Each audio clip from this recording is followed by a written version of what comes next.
welcome. And thank you so much for jumping on here with me, Eric. I'm glad to have you on. Hey, Andres, it's great to meet you, man. I'm grateful that you have me on too. So thank you so much. Yeah, I'm excited. I'm excited for our chat. So why don't you share a little bit about your company and about what you do? Sure. So nice to meet you. My name is Eric. In terms of company work, I just follow my genuine intellectual curiosity, and wherever that takes me, it takes me. So right now I'm working on two companies simultaneously. The first is ShopX, which is Web3 powered e-commerce. And my why behind that is I would like to live a nice, peaceful life. I felt that it was harder to do if I viewed the money system as corrupt. And then that's what led me to cryptocurrency as a solution to that. And then ShopX is a way for me to, rather than onboard like my mom, my friends into Bitcoins very slowly, ShopX is a way for me to onboard people into Web3 and cryptocurrency at scale. So what ShopX is I want you to think of the Google or Apple Web3. Long term, we're going to be a suite of products for a brand to download a Shopify WooCommerce app and then interact within Web3 and gain different Web3 benefits depending on their brand need and the product they use. Right now, we have two products live. The first is ReserveX, and that's a NFT-powered loyalty program. So if you're a brand, you're on Shopify or WooCommerce, you can download our app, and then directly within the Shopify or Woo app, you can deploy your own smart contract NFT collection for your customers to purchase. And again, directly within the app, you can add e-commerce benefits to that NFT. So there's an e-commerce incentive behind purchasing that NFT. So for example, if Nike were to launch a gold, silver, bronze style pass collection, they get programming, okay, gold pass holders get product A for free, silver pass holders get product B for half off, bronze style for bronze pass holders get product C just before everyone else. Yeah, so let's break that down a little bit for people that aren't so familiar with Web3 and I was taking a look at your app on I'm on Shopify, so I was taking a look at your app on Shopify. It seems interesting to me. I've dabbling into getting payments through crypto as well. So yeah, first of all, is it specifically for people that are selling digital products, aka something such as an NFT, or is it something that you're tying together with sort of an NFT partnership of when you sell a digital product, if that made any sense? So the NFT, it's just the access pass to whatever product you're selling on Shopify. So if your Shopify store is selling a digital product and you want NFT holders to have access to that digital product, you can attach that digital product to that NFT.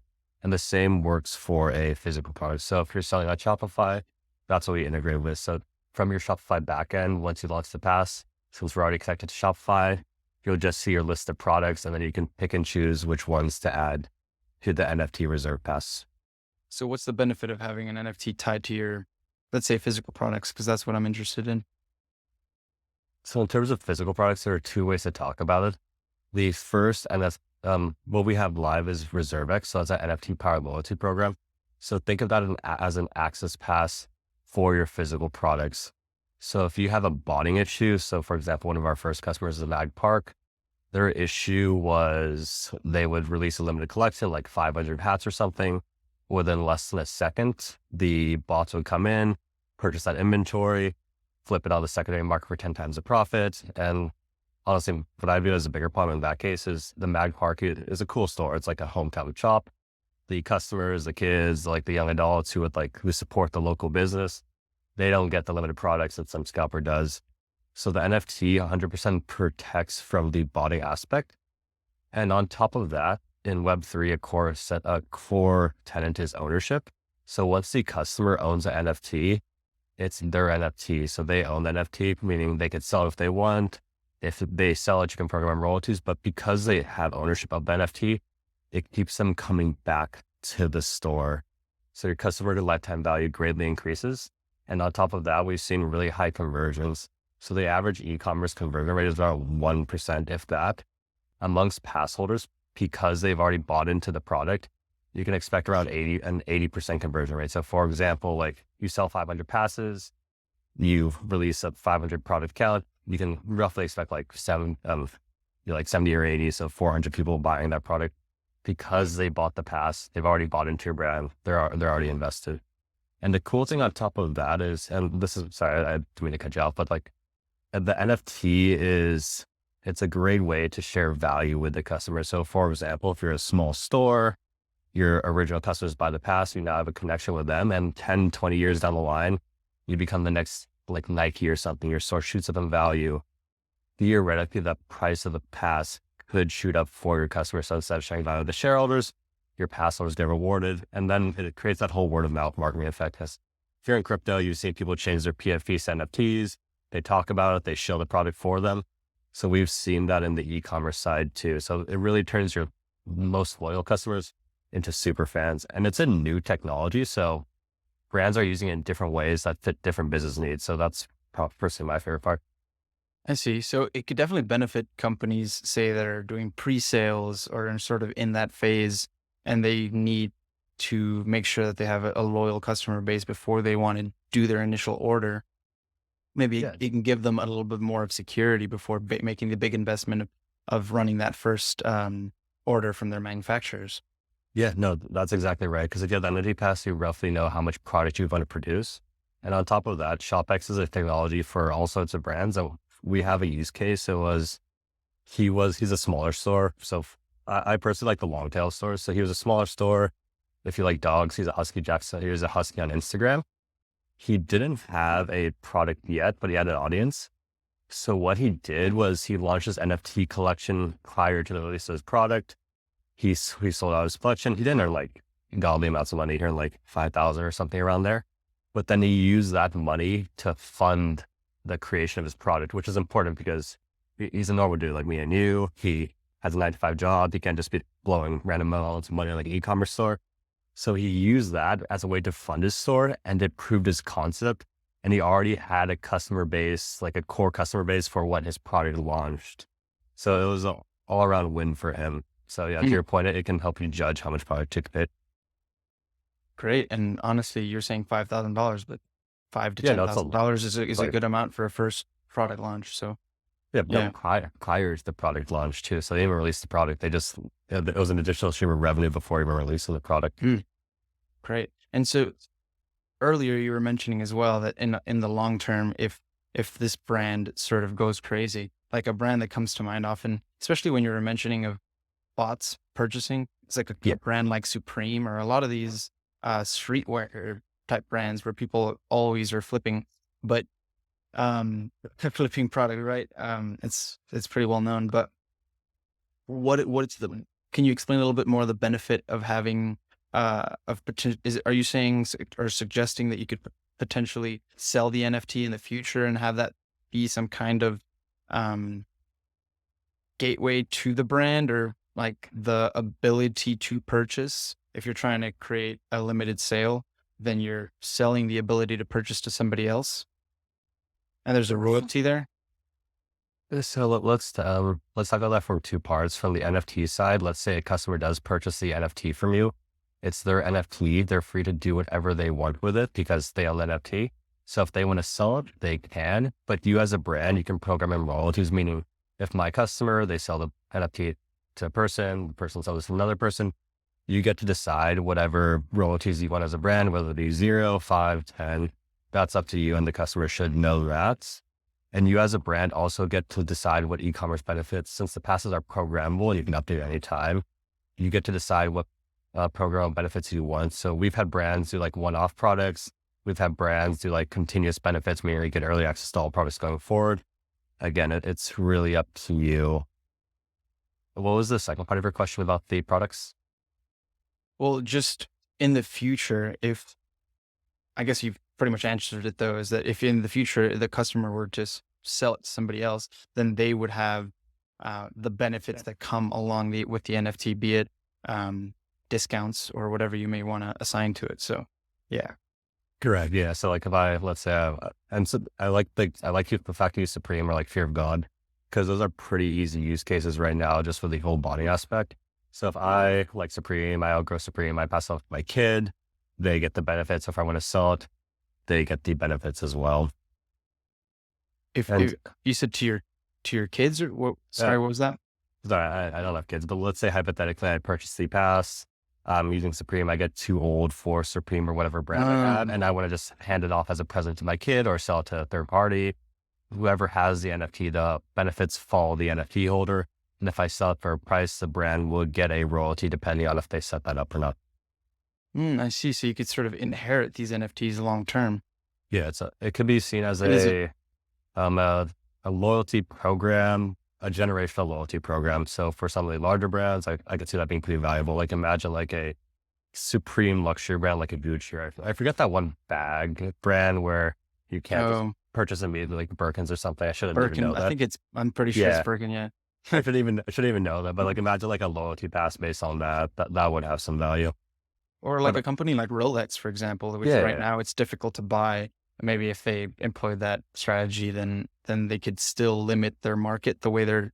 I mean, they're not explicitly saying that they're doing it, but that's definitely what they're doing, right? yeah. They're trying to limit who purchases it and make scarcity marketing tactics. So, And within the pass, there's a redemption feature, meaning if you have the pass as a brand, you can program how many times the pass can purchase a product. So if you have one redemption, I'd purchase a product. That redemption count goes to 0. I can't purchase a product anymore. It can be 2, it can be 3.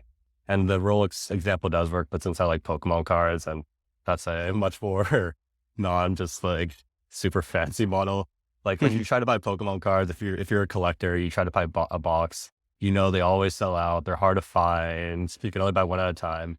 So as a Pokemon card holder, if I have my Pokemon pass, which would be a Pokeball, that'd be pretty cool actually. I could go to the store and I could redeem it. They would ensure that my product is there. Or hypothetically, let's say Apple does it for the new iPhone. So it really is just like relaxed serve thing. Whereas you have the pass online, you don't have to wait in Black Friday for the line. You can just scan your pass and just get the product right away. So ReserveX, that FT loyalty program, if you're a brand, you can launch that smart contract directly within your Shopify WooCommerce app. And you as a brand, when you are launching a smart contract, you get control over 95% of the funds. So this is valuable because if you're an e-commerce brand, you're working like an influencer, you do like a Nike LeBron does like a specific product for pass holders to get an autographed product. You can program in LeBron's address, or you can program in an e-commerce agency. So you as a brand get 95% of the funds, and then ShopX earns our revenue from that additional 5%, which ties into our secondary product, which is SquadX. So what that is, that's the first ever blockchain-based ambassador program. So just like Twitter pays its creators and from their ad revenue, we pay our community for helping our ecosystem grow from our ReserveX revenue. The logic behind that is, first off, it's honestly a lot better to give than receive. And I also believe in energy, so it creates a nice positive energy around the brand. So let's say hypothetically, ShopX is getting more and more brands. The brands are getting more and more sales. ShopX is happy, customers are happy. And then from those sales, SquadX members are getting paid more and more Ethereum. They're posting, they're like, yeah, this is awesome. They're going hard on brand posts. That then generates more and more brands, which then creates more and more money for SquadX. So it creates a nice upward spiral for everyone. so you paying the brand ambassadors that are using ShopX through ReserveX, if I'm understanding correctly? So you can look at them as ShopX ambassadors. They're really our community. So we pay them for helping our ecosystem grow in terms of like referrals, tweets, really however they can do that. And that is I see. coming from ReserveX revenue. I see. Perfect. Yeah. So my next question is, there's sort of the idea in sales of making it as easy as possible to sell something, right? Like Oh, yeah. you're right. Yeah. It's a pretty simple concept. And so one thing that came to mind is for people that don't even know what an NFT is, but still want to buy whatever product that they're on Shopify for, how difficult is this process for them to take part of? And I realize if you're selling 50 of them and that's what you need, then that'll work for you. But if you want to get as many customers as you possibly can, right? If you're on that side of the spectrum and not trying to limit, sort of like we were talking with Rolex and Pokemon cards, how difficult is this process? So Yeah. So what you just mentioned is keeping it easy. That's like 10 times more important within the Web3 space. Because I always felt that two things holding back the Web3 space are A, just incentives for new people into the space. Like if you're not into cryptocurrency, it's like, why would I ever interact with this? And B is just the overall user experience of crypto. So if you're in crypto for even just like now or years, everything just is hard. Like you try to bridge something, you send your money, the money doesn't show up. You're like, who do I contact? I don't know. Then you just like go like Reddit and find just some obscure thing that just someone encountered like 5 years ago. So you're just like, okay, well, this doesn't scale up. So we've taken that ethos into ShopX. And so we always try to keep things as simple as possible. So from the brand side, we've made it so you can launch that NFT collection with no technical help. So imagine you're a Shopify store, you download the ShopX app. All you really need is a MetaMask wallet, which is a relatively simple process. And we do walk brands through that. And the reason you need that MetaMask wallet is so when people purchase your customer passes, you need to get paid in Ethereum. So to launch your NFT collection, you really just have to fill out two simple forms. So we've created a no-code solution for you as a brand. And the forms are really simple, man. They're just like a picture of your NFT, a price, a description, how many NFTs you want made, how many times a wallet, like how many passes each wallet can purchase. They fill out that form. And then the secondary form is just a simple landing page, which is like, again, a title, a description, when people can purchase the pass, all that stuff. You fill out those two forms, and then from there, your collection is live. And from within the app, that's where you can program in the e-commerce benefits, like the products. And again, we've kept it simple. We're already integrated with Shopify. You just click add products, and then there's a list of all your products within your Shopify store. You select which ones to token gate and for how long and for how many redemptions you want. And then on the other side, your customer gets a simple URL. So however you want to market that URL, you can do the email campaign, social media. It's up to you. But in the end, I would say ShopX is a B2B to C company. So like what I mean by that is we could sign 100% of the brands in the world, but if it's not sellable to the customers, the project's going to fail regardless. So in that note, and this has happened in the past too, so we've learned from it. In that note, we've also made it as simple as possible for the customer.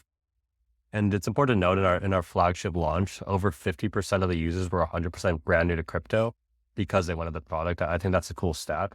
But we learned from there that, okay, the biggest issue with that one is they were able to buy they're like, okay, I want this hat that comes with the product.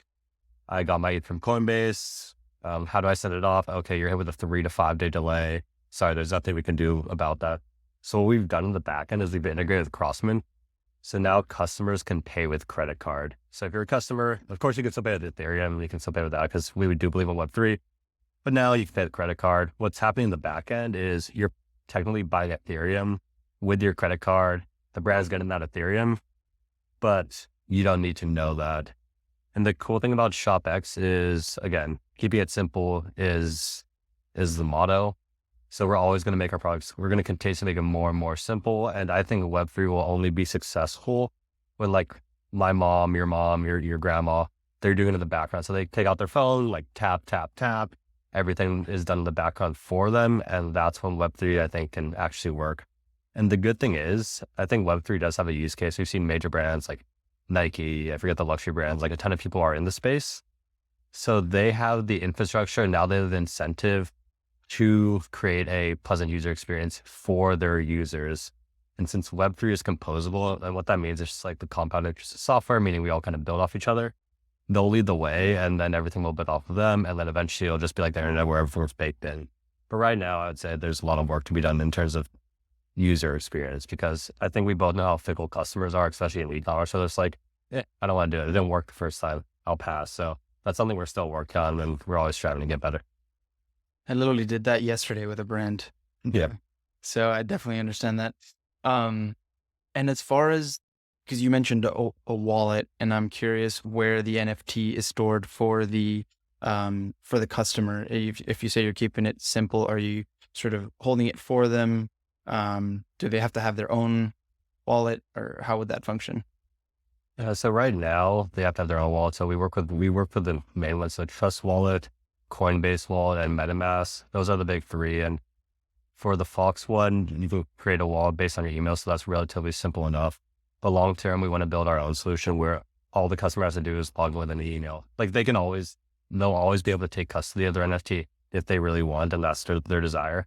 but we understand it has to be like a very simple email login where it's like, okay, you email login, password, your NFT is there, and then you can access the products that way. And you mentioned Ethereum. Do you only run transactions through Ethereum, or do you use other coins? So right now we're at Ethereum because we felt it was the most decentralized, and we're also a big believer in layer twos, which are a scaling solution. And the reason for that is right now the customer and the brand pay the gas, which is pretty minimal.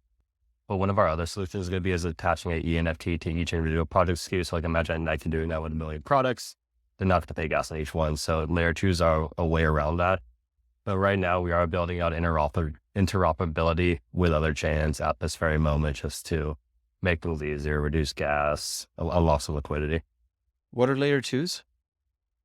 So the one we're looking into specifically are Starkware and Starknet, and they're just proofs on top of Ethereum. So think of it just like a way to batch transactions. So this on the layer two, they would batch like 1 million transactions, and then that batch would get verified on the blockchain. You pay gas once. And honestly, and I'll be the first to admit when I don't fully understand something. They're not something I fully understand. They're just fascinating. I think they're cool. Interesting. And just minimize transaction fees, maybe? Is that the reason? Yeah. Mainly gas and just speed things up. I see. Oh, I see. Okay. Yeah. Interesting. So if you ever minted something during peak gas, it can be quite annoying. Not so familiar with that side of things, but interesting to learn more about it. Yeah. So go for it. Did you have a question? No. So for layer twos, it'd be like paying $3 for a gas transaction or 0.003 cent type of thing. Yeah. Just putting everything into one transaction rather than doing many. But great. So that's very interesting. I'll have to take a look and maybe I'll implement that for my own brand. It'll be an interesting interesting endeavor. I think Web3 is one of those things that every time someone talks about it, and I would like to think that I understand it, but I think there's so much to it that it's not something that is commonly understood unless you're in certain circles, right? But it's everywhere if you really think about it. I don't know if you agree with that, but yeah. So yeah, it's one of those things. The more you learn, the less you know. But I can give a pretty simple, brief breakdown of the different webs if you think it'd be helpful, or if not, I'm happy just to skip over that. Sure, yeah, you can expand upon it if you want. Yeah, just because Web 1 is, I would view that as read only. So in Web 1, you could read content, like we're both on Web 1, just think for reading whatever content there. Web 2 is read and write. So just think of like social media, like Instagram, Facebook, YouTube, this podcast. We can both write our own content. So I can create an Instagram post, and then you can read that Instagram post or see it. The only issue with that is Instagram, Facebook, and all those, they own the content. So Web 3 would be read, write, and own. So in Web 3, we can read content, we can write content, and we can own the content. So for example, if I were to launch an NFT product, you purchase that NFT product, there's now a connection between me and you, and no one can cancel it, not Facebook, not YouTube. So let's say hypothetically, I'm a music artist. I launch that NFT collection. It's my first show. You purchase that NFT and support. I slowly rise to the ranks as a music artist. Like, okay, these are my OG members. I remember them. They connected. It's proof that they were there. I could just continuously add value to your life. Listen, like, okay, they were there from the beginning. You can go to the show for free. Oh, I'm now the main stage of Coachella. You guys were there. Like, you were my day one. So you get backstage passes. Oh, here's some autographed merch. And you guys only get access to that. And that's just straightforward, simple way of explaining it. I love it. I had met this, I went to a startup event, and one of the companies was basically an Instagram on Web3. So every post you had a NFT that's related to it. And so you owned every single one of your posts. And they were sort of their main selling point was that we're not selling your data the way that Facebook and Instagram is and things like that. And I mean, I realized it was Web3, but I hadn't sort of boxed it up into the way that you did it. So I appreciate that. Yeah, that's an interesting, simple way of looking at it. So simple is really better. It honestly is. What is that saying? I think it was Einstein. Well, yeah, keep it simple, stupid, but also Marcus Aurelius. They all go pretty hard on the simplicity. Yeah, so it was either Einstein, Marcus Aurelius, Confucius, Lao Tzu. They all preach some. I think it was I think it was Einstein, and he said something along the lines of, if you can't explain it simply, you don't know it well enough.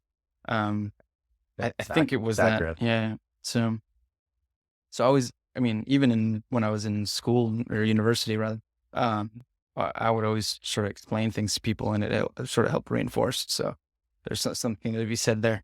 Um, but why don't we do a little bit of change in pace? Something that stuck with me that you said earlier, is that that your endeavors, your work that you do every day, um, aside from your current business, you just basically follow your interests. Correct. And I think that's an undervalued. There's a lot of weight to that. I think not, a lot of people don't do that, and I think there's a lot of value there. And people don't give themselves the opportunity to sort of explore their interests and explore what they want to do.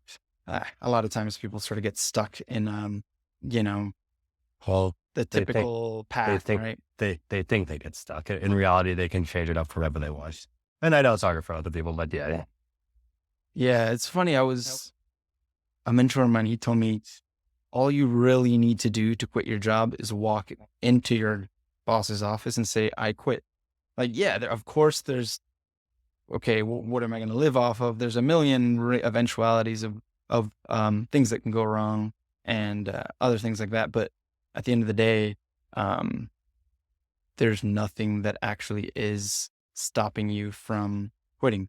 It's all in your head. It's all an externality, right? Rather, as opposed to an internality, and realizing that you can sort of empower yourself and take control of your life. So at what point did you sort of start this journey? I mean, I think, correct me if I'm wrong, right? That this is not your first venture.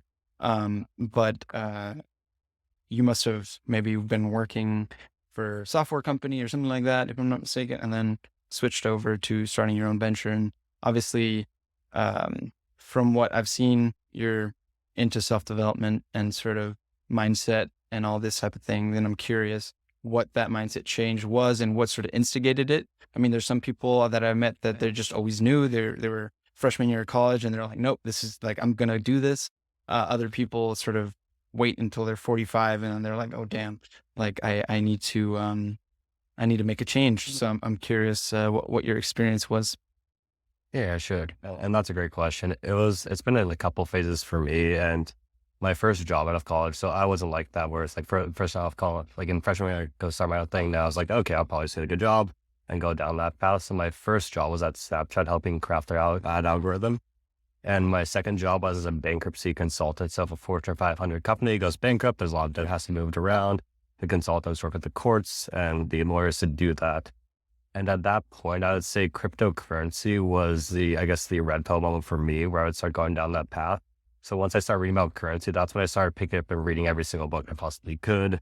And then that's just like an accelerating factor where it's like when the student is ready, the teacher appears. So you get shown different types of content.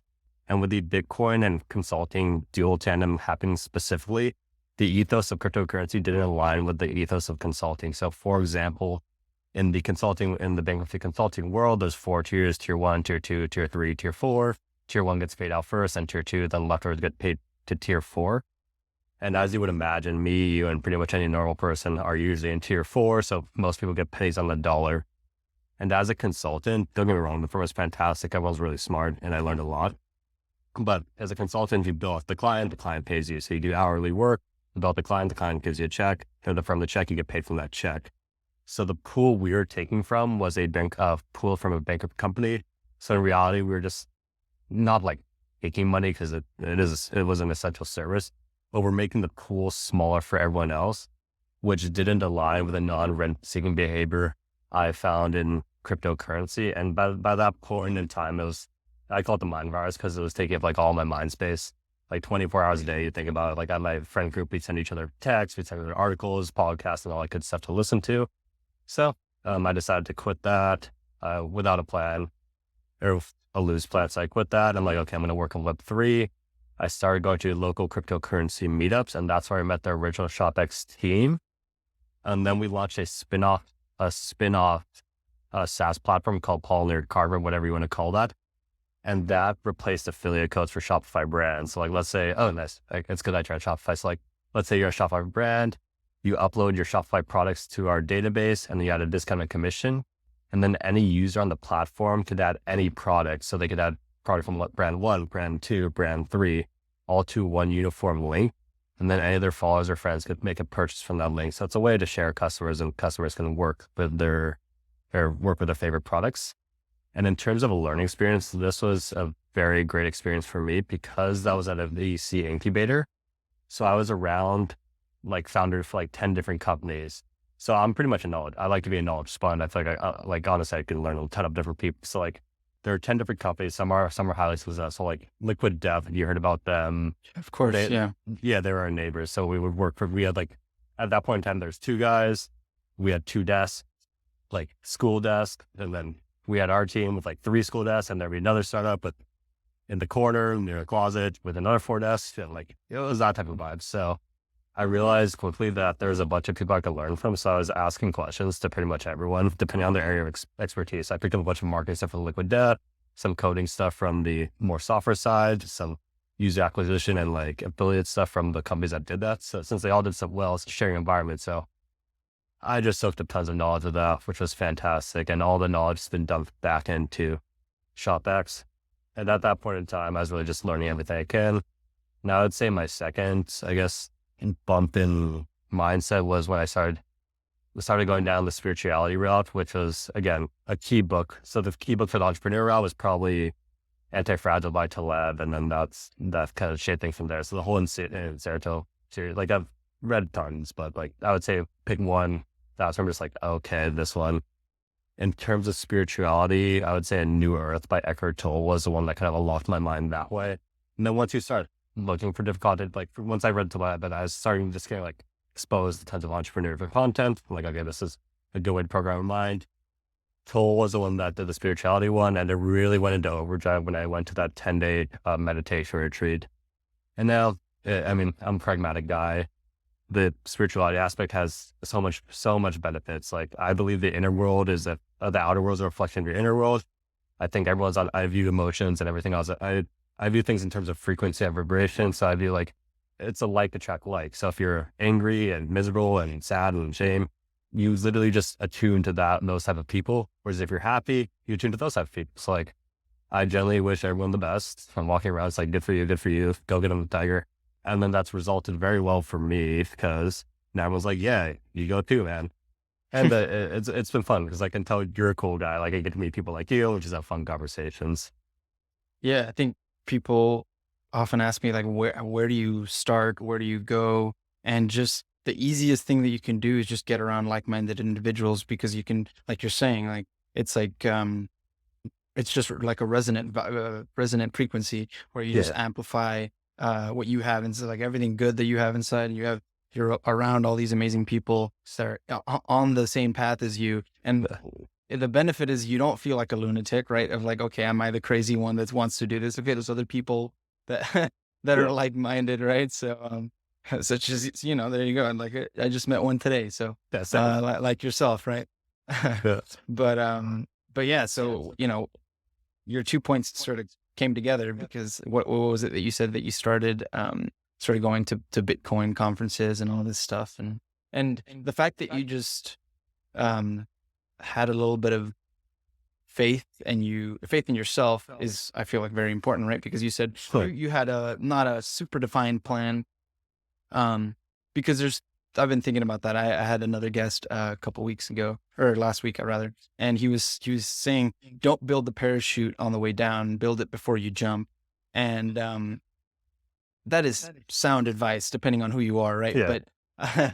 But sometimes you gotta have a little faith, and you can't be worrying so much, because people try to perfect the parachute before jumping, and then they never jump.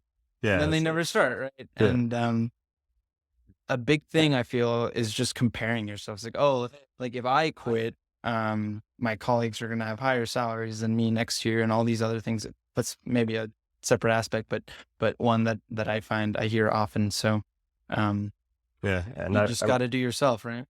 Yeah, no, you just got to do. And to your point, we got halfway through your boss story. I just wanted to then quit. And honestly, there's no point in comparing. Like, I don't see any perfect.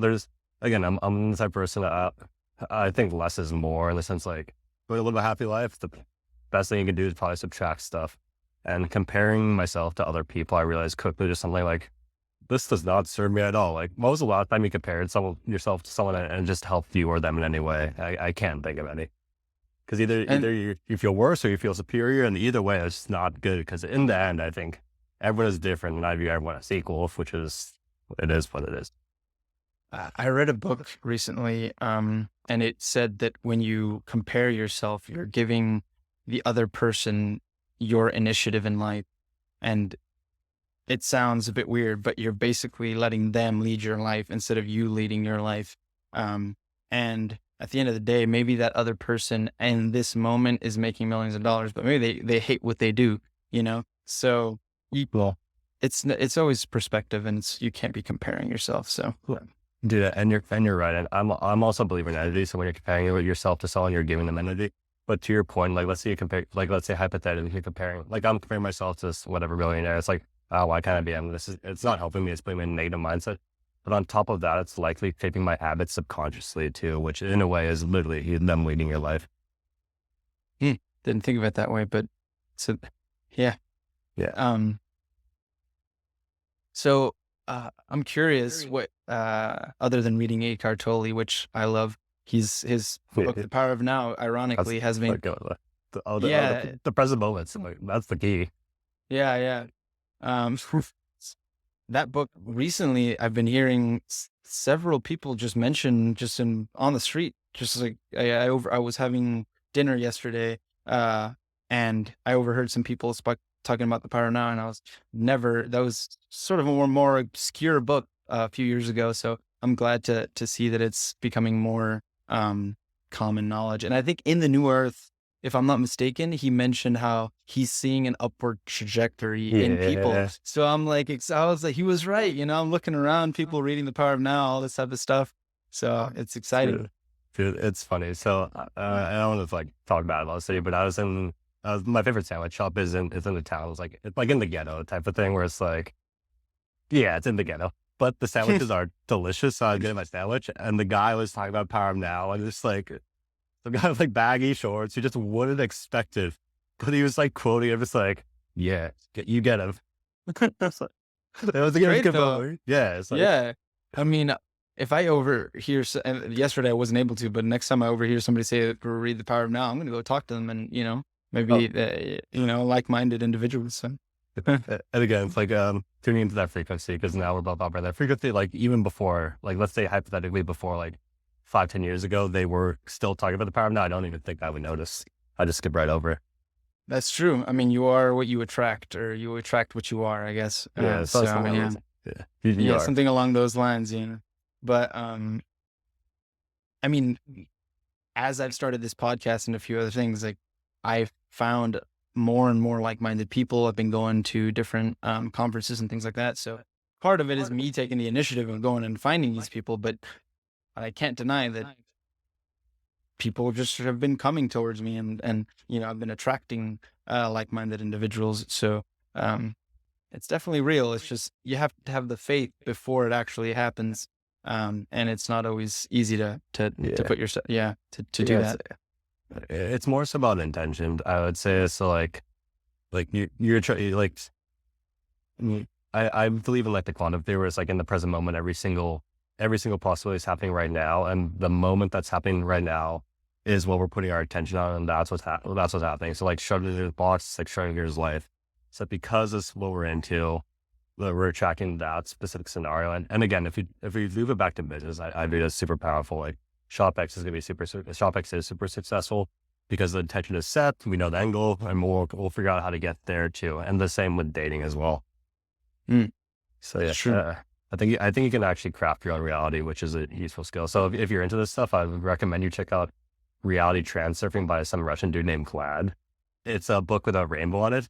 So it's the whole spiritual stuff. It's a long one, but it was written by a Russian physicist who had his awakening, and it's been one of the most helpful books for me. So What did you say it was called? Reality Transurfing. So essentially you get to select your own reality, which is obviously a good skill to have in this world. Yeah, my pseudo tagline is engineer your own reality, because I'm an engineer, so sort of engineer your own reality, I would say. Because, and I also always say, like, life's sort of a video game, right? Like, you just need to figure out how to level up. Life is absolutely a video game, which makes it more fun. It doesn't matter as much. Yes.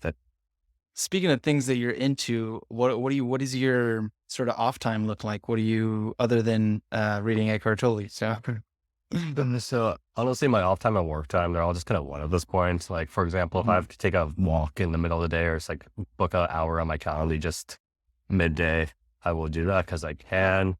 So I think I probably have somewhat of ADHD, where it's like, which it works well if you're doing two companies, because you just jump around different tasks in different departments. And it's like, okay.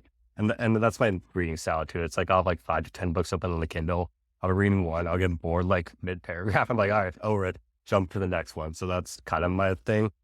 So my midday, like, so I like to have a good start, a good end.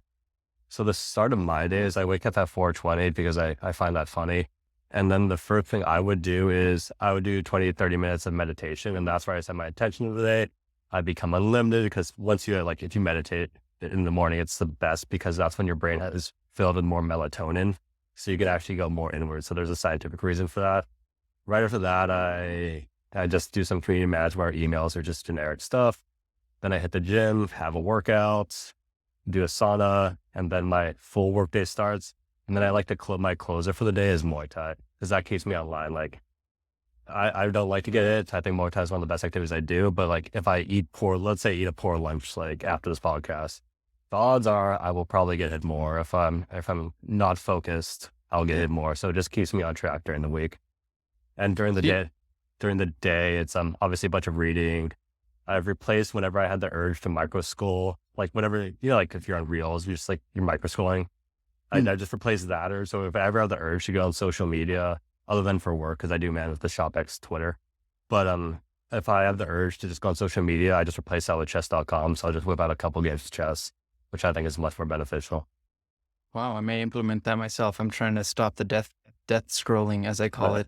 What you should do is just be conscious of, scroll for 5 minutes and think about, has this added value to my life? And I think your scroll feed based on what you read is probably better than most, because I've seen and again, like, it goes to diet, like what you put into your body in terms of health food, there's a direct response like the next day in terms of energy levels. Eat healthy today, you'll feel better tomorrow. Content is also part of your diet too. So you just have to be conscious of what you're consuming, because they're always trying to program you. So might as well program yourself with good stuff. Definitely. And I mean, you are right. I mean, a lot of the content is just other entrepreneurs and things like that I'm interested in. But I've realized that I've sort of replaced, because I basically don't watch television anymore. I mean, other than the fact that I think Hollywood's just gone off the rails and lost all. Dude, so well, let's not get into there. Dude, no. Sounds like we could, but it sounds like we could, but let's not. Let's just say I'm not supporting their business. Yeah, 100%. I think content is consumable, like you're saying, right? They're sort of programming you. So I've realized that I've sort of replaced television with just scrolling. So I basically scroll early in the morning and right before bed, which is terrible. I mean, the best time to get sun, especially for get morning light into your eyes, is as soon as you wake up. So I try to go for a walk or something like that in the morning, but I also do a walk midday, because you need to get for the vitamin D. So there's a lot of walking there. So still trying to figure out the routine there a little bit, but I think midday sun and morning sun at the very least. Maybe just go onto your balcony and get a little bit of sunlight into your eyes. Hit your eyes. Yeah, exactly. So that combo and is important. But you mentioned, speaking of light and all these circadian rhythm, you mentioned that melatonin is highest in the morning. I would have thought that it'd be highest right before bed to sort of instigate sleep. Or it's both. So it's highest right when you wake up, and right before you sleep. So that's why during the meditation, and I learned from the meditation retreat. So what the meditation retreat was, and dude, you should check it out too. It's there's 10-day ones. They're all across the world. It's completely free too. So everything's self-run. From a business standpoint, the way they scaled and the way they run their program it's insanely efficient. Like I could drop you off at the program. Like, it's completely free. They only run on donations based on people who've attended the class. So I donate to the center because I had a great value, but if you wanted to donate, you wouldn't be able to. So it's all service based. So with the meditation retreat, it's called Vipassana meditation, and it's the method that the Buddha used to reach enlightenment. So what you do, it's 10 full days, full meditation. You focus, the first 3 days, you focus around your nose and you literally just breathe. And then eventually you start to feel sensations just because you're focused on this area. Like most people, we numb to it, but after you do it for so long, it's like, okay, this is different. And then you scan your body back and forth, which pulls out the traumas that are stored in different parts of the body and different sensations. It could be pain, it could be sweat, it could be tingles.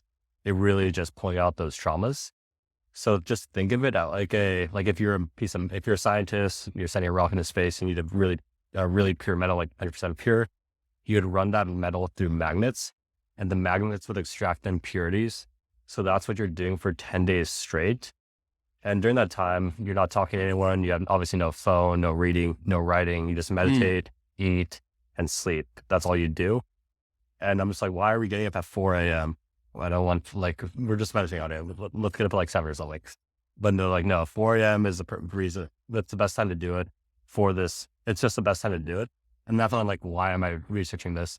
Or why is this the best time to do it? And then I found Dr. Joe Dispenza, who described the whole melatonin, that process of that. So if you like Eckhart Tolle, Joe Dispenza is a good person to research. He's a good content creator as well. You'll enjoy him, I think. Yeah, I'll check him out. Yeah.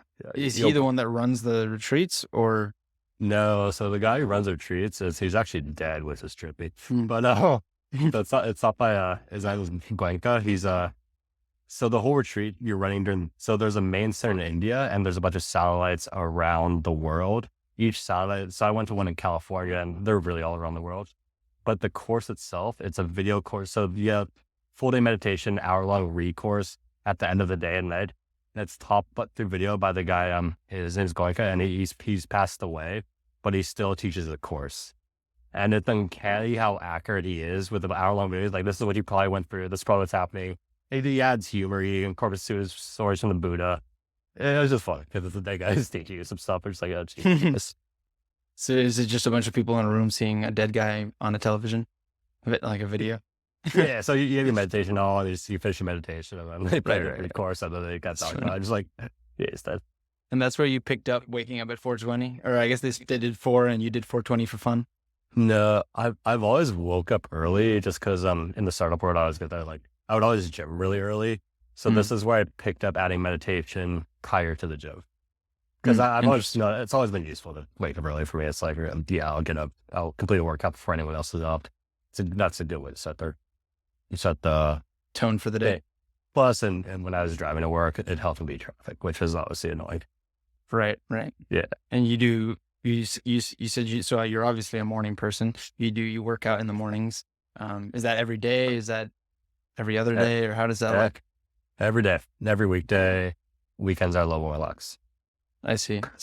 And then every day after work, you're at Muay Thai? As much as I can. Sometimes work does get in the way where I just simply can't go, but I go as much as I can. So it's usually 3-4 times a week. Yeah, I used to do Wing Chun, and I always find that what was that? Oh, so that's cool. Oh, yeah. Yeah. I don't know if you've seen like some of these Ip Man movies out of Hong Kong. Yeah. He got famous there for a while. Yeah. But which is funny, when they came out, I remember talking to Sifu, you call him, and he was saying like there's a lot of inaccuracies. But anyways, that's movies, that's Hollywood. Or not Hollywood, but Hong Kong. Yeah. But anyways, my point is that some of the forms that you do and stuff, it's like there's a lot of meditation in them. So I always appreciated that you can sort of double whammy there and sort of do a little bit of martial arts and then also do some meditation. So, and use that as a meditative practice as well. So, which something like jujitsu or Muay Thai doesn't have that aspect. So I've always liked the the Chinese martial arts for that aspect. So, like they do a really good. I think they do the best job with their martial arts incorporating the breathing into their martial arts. Whereas jiu-jitsu, Muay Thai, I don't think you really get that much. I mean, you could if you wanted to, you could. And I do some meditation within Muay Thai sparring. So what I like to do, you'll get it from reality transsurfing, is like you can boost your energy just by creating a spiral, energy spiral from going up, down, and it takes like half a second. So that I do that a lot to just collect myself in brief moments, which is pretty helpful. Because the funny thing is, like, let's say in a street fight, let's say two people who don't know how to fight in a street fight, the person who wins is most like the person who gets the most aggressive the fastest. But when you're in a fight with people who know how to fight, it's the person who gets most aggressive the fastest usually loses, because the name of the game is staying calm. And controlling your nervous system has benefits everywhere, right? Oh yeah, 100%. Difficult to control your nervous system when you're getting attacked by a guy with a knife, but yes, but, probably. But it's a learning curve. So, but yeah, it's true. I don't know why some of the other martial arts don't. I mean, they don't incorporate the spirituality as much as Chinese do. I mean, it's just a cultural thing, I suppose. But unfortunately, I think a lot of people don't do some of the Chinese type martial arts. The other ones have become more famous. Muay Thai, Jiu-Jitsu, or basically anything they may use in MMA. There is one guy that does Wing Chun. I forget his name. But yeah, a lot of the things you see in MMA, they'll like get they'll immediately start grappling and things like that as Jiu-Jitsu, Muay Thai and stuff. But I always thought when you're in a bar fight, you're never going to go straight to the ground. So, you don't really want to stay away from the ground so you don't get, pummeled or kicked. But that's the worst place in a street fight. The ground is probably the worst place to be, just because their friend will come and just kick you in the head or something. Right. Yeah. Which Muay Thai is less on the ground, but something like Jiu-Jitsu or I think I'm forgetting another one that basically just goes straight to the ground as soon as you can. So, but I think the similarities between like Muay Thai, Jiu-Jitsu, and the Chinese martial arts is the crowd of people training are generally good people, and that's more like attracts like I notice at the gym, no one talks about work. Like, let's say hypothetically I go to like a VC event, it's all like, ooh, status this, position this, blah blah blah, with all stupid stuff. Whereas Muay Thai is like, no one, I don't even know, like some of the guys have been trained what for they years. do. I don't know like their names really. It's just like, oh, that guy. I think no one asks what they do. We're all there trying to get better at something. And so it's like, you may be like sparring someone, but the intent isn't to hurt anything. It's like, okay, I hit you with this punch, so you block it next time. They block, it's like, yeah, good job, dude. So it's I think it's a good group of people to be around. Of course, there are exceptions to every role. It's just my personal experience. No, it's my experience as well. Usually it's very diverse backgrounds and everybody's trying to help each other and you learn to not judge a book by its cover, because sometimes the skinny dude will just destroy you or you know what I mean? Like, so you get humbled pretty quick, but yeah, that's awesome. I do like the fact that it does keep you humble, because you can't be too cocky if you just got your ass kicked. You're just like, all right, well, I may have crushed every single phone call today, but back to square one. Yeah, and I saw that sort of on your profile and stuff that you're sort of into a little bit of masculine development and all that stuff, and it sort of brought to mind that for guys that are like looking for a community, like that's a great community of you. Oftentimes it is mostly guys, and if they're looking for that, it's great. I mean, I don't know personally, like for example, me, the Wing Chun, like I knew my seat. We would go to dinner to get like there's like especially Chinese martial arts, like there's a lot of community involved and outside of it, and everybody's there's a brotherhood. You know what I mean? I forget what it was. Sifu technically means father, or Fu I think is father, and Si is master. But then there's like Si Heng, which is brother, older brother, and so everybody's your brother, and there's like a little bit of a hierarchy, which can be a little bit annoying. But you gotta just do all these respectful stuff. But yeah, you call everybody by this. There's brothers, there's uncles. So you go to a different town, and you're with your quote unquote uncle, and they'll host you in their gym, and they welcome you, and then you go to dinner, and it's this whole world. It's very Yeah. interesting. So Yeah. I mean, if you think about it this way, I view words as important. Words as the reason it's called spelling. So words are important. There's a reason cursors are called cursing. So I think they tapped into that by having everyone call brother and uncle into some family related, because then you really do feel like family. If you call someone brother every single day for like a month, you're just like, well, I guess that's my brother now. And then definitely, to definitely, the point, it's like, yeah, like the guy would literally just host you. Like he's your uncle. He's like, yeah, nephew's coming to town. Sleep yeah, forever. yeah. It's crazy. They'd yeah. I mean, that happens where they'll just have you in your home and stuff like that, and you even sometimes you'll go to a different country and they'll be there. So you can create a network. It's pretty interesting. So yeah, Yeah. where people can find you. Yeah, so if you want to share where people can find you and all that, your company and Instagram and all that type of stuff, feel free to. Yeah, sure. So the best place to research ShopX will be shopx.co, shopx.co. And dating would be dating.io. So that's the first ever AI-powered matchmaker. And my goal is to be as helpful as possible. So helpful as possible. So my personal Instagram, Eric McHugh, if you just want to connect, talk about anything, I'm down for that. Awesome. Well, thanks so much for jumping on. It was great meeting you and talking to you, and hopefully we can stay in touch. So, yeah, Yeah, dude, let's definitely stay in touch. awesome.